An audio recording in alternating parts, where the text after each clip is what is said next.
Mezcal is similar to tequila. Is that what you were saying, Lexi?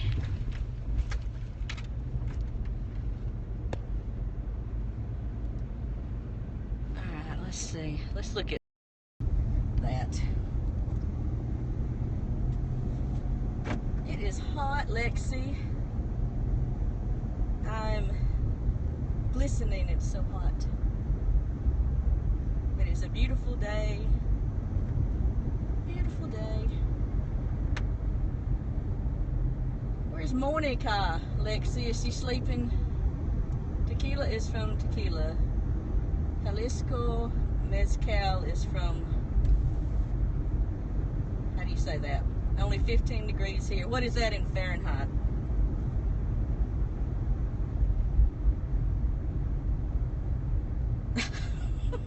Well, is 15 degrees, would that be hot, mild, or cool to cold?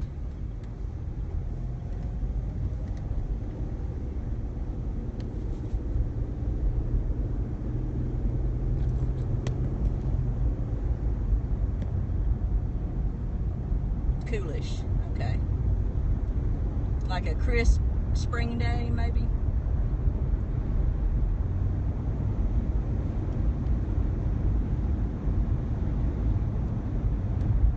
Okay. Yeah, you gotta come to me with the information, Sue. I can't, I can't Google stuff while I'm driving. You gotta help me out. Oh, it's 59 degrees, Mickey. That is coolish. That's coolish, for sure.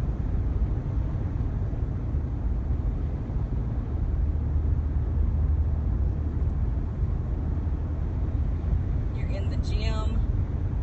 I saw your snap, Lexi, where you videoed that class.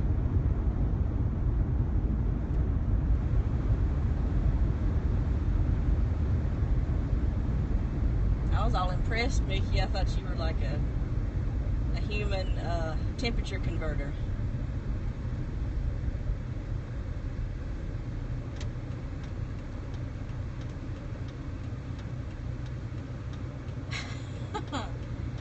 Yes, now we're in the reggaeton workshop. So you're not taking the class, Lexi, you're just filming it, is that correct?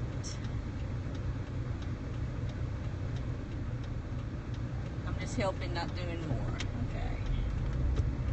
It did look like fun if you have rhythm. I have no rhythm, zero rhythm, so I would not have been in that class.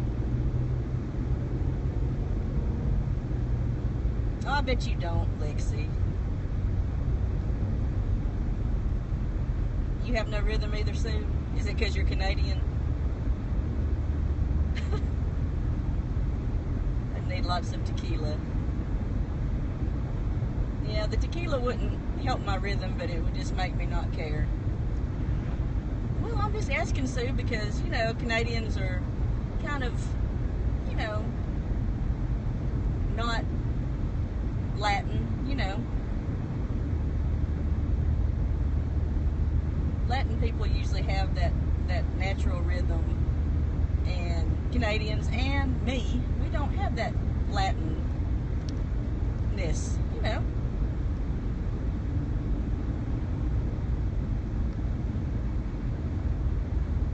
You know what I'm saying, Sue.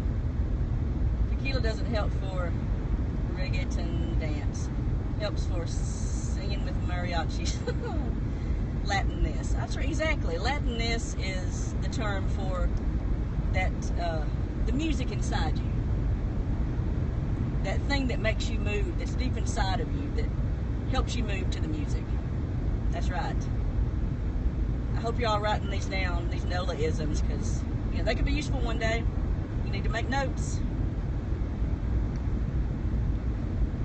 Tequila does help to unleash the inner rhythm,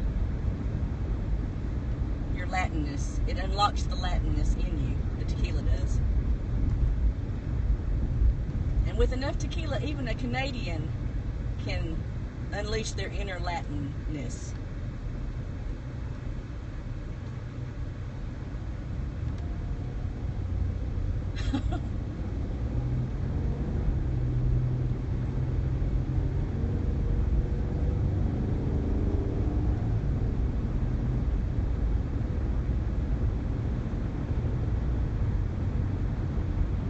visit in Macedonia, Mickey. Lexi and I have the same time, which I think is kind of cool. Ringing endorsement, even a Canadian can do it. Exactly.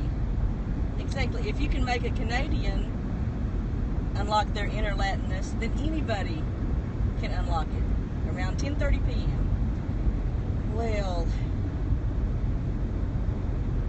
it is 3:30 here in Alabama and also in Mexico City, by the way. By the by. On a Saturday night. And it'll be Saturday night here soon. What do you have? You have a big day tomorrow. What's going on tomorrow, Mickey? What's your big day consist of that you have to stay in?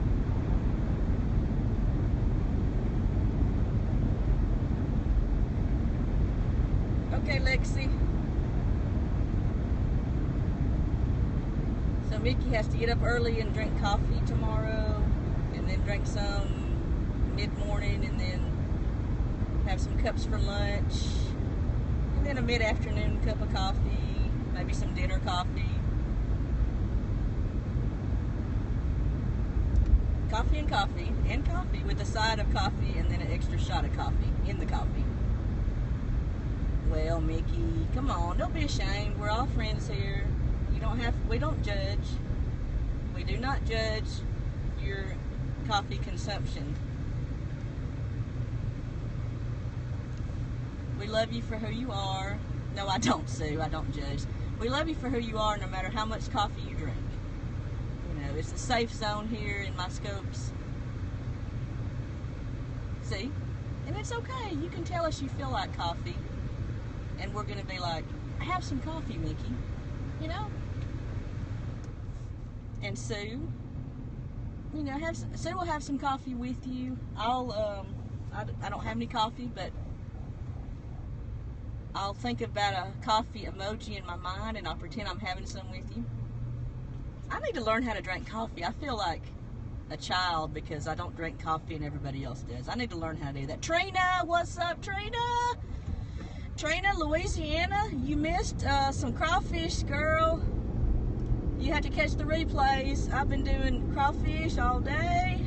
I may scope later to eat some crawfish. What's up, Trina? Now, I know Trina in Louisiana has had some crawfish. Am I right? Tell me I'm right, Trina. I know you've had crawfish and I know you love it. Tell me. Admit it. Just type a YES. Admit it. Come on. Oh, you're bowling 6 sacks tomorrow. Awesome. We had 600 pounds at the thing today, Trina. They're called mud bugs. You slinging them mud bugs. That's what I was doing today. I've heard people call them crayfish. I've always heard crawfish, but crayfish, crawfish, mud bugs is all the same. And don't let 240 pounds, is that just for your family, Trina? Who all's eating? It's kind of like a tiny, tiny lobster. I mean, it doesn't quite have the same flavor, but it looks like a lobster. It looks like a tiny. Yeah, you gotta do that. So I'm not in the cooking aspect of it. I just serve them after it's happened. So I don't get it that much into the preparation. 27 people, over 200 pounds of crawfish. It's going to be a party. I hope you scope it, Trina. This is the time of year you could have crawfish a few times a week. 5 pounds a piece, yeah. 5 pounds sounds like a lot, but once you break it down and get that little tail meat out, it's, it's just a good little portion. I brought home about 4 pounds, and then I got Leanna about 4 pounds. And you can freeze them. You can pop them in the freezer, and they're good for a long time. I don't suck the head, Trina. I twist it off, put it to the side, and then I'll get the tail meat, but I don't like sucking the head. You're not gonna puke, Sue. Come on, be strong. Don't y'all eat moose or something up there? That's just as bad in Canada.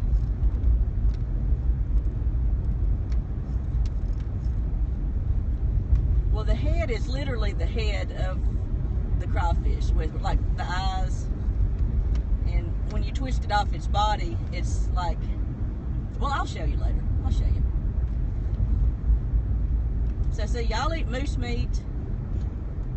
Morgan eats kangaroo meat. We eat crawfish.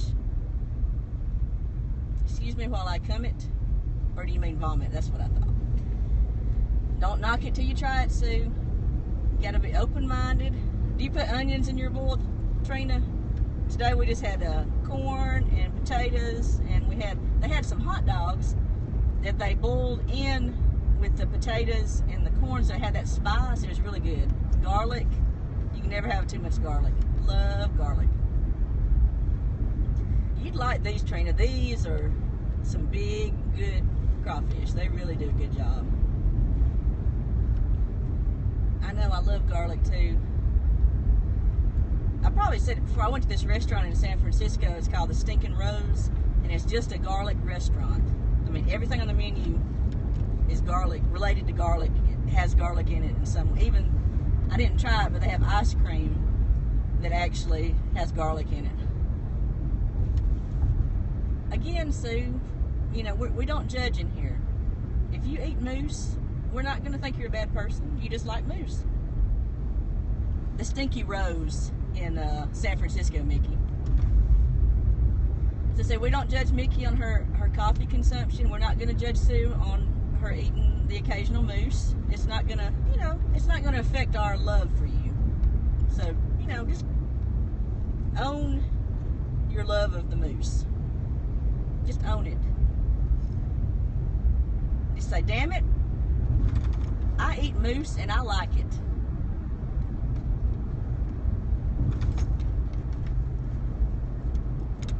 Okay, Trina, 2.5 more hours. Holler at us when you finish, and make sure you scope those crawfish, because I want to see what your boil looks like. See what goes into it.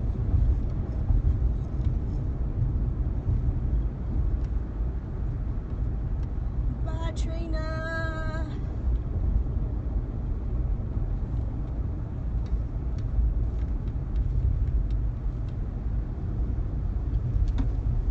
Ladies, I want to thank you all so much. Special shout out to Sue for being the,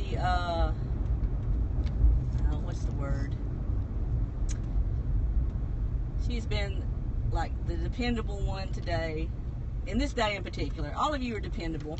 Okay, Sue's been the favorite today because Sue was for the pregame and she's here for the postgame. And she's given those hearts like they were free. And I appreciate that, Sue. So I appreciate sharing this day with you. First half of the day's gone, but there's a whole nother half of the day to go. So my plan is I'm going to rest a little bit, pet my dog, and then remember this if I ever scope. Of course, Sue, we're waiting on the day for you to scope. That one sad little heart that you have, we want to supplement that. But I'm going to pet my little dog, going to rest a little bit, then a few hours, try to get out again, take a bag of the crawfish maybe, and pop open some crawfish, eat those, and share that with you. So if you're awake in your part of the world and want to throw down on some crawfish, then we'll do that a little bit later. But I want to thank Mickey, who's still here, Sue, who's been here, Lexi, who left and will come back and I won't be here, and Trina, who had to go back to work, Gear 1996. See, there's so few people in my scopes I can remember everybody that was here. Gear 1996 that popped in from Dallas. We had Bob from Pennsylvania. So thank you, everybody, and I'll catch you later. Bye.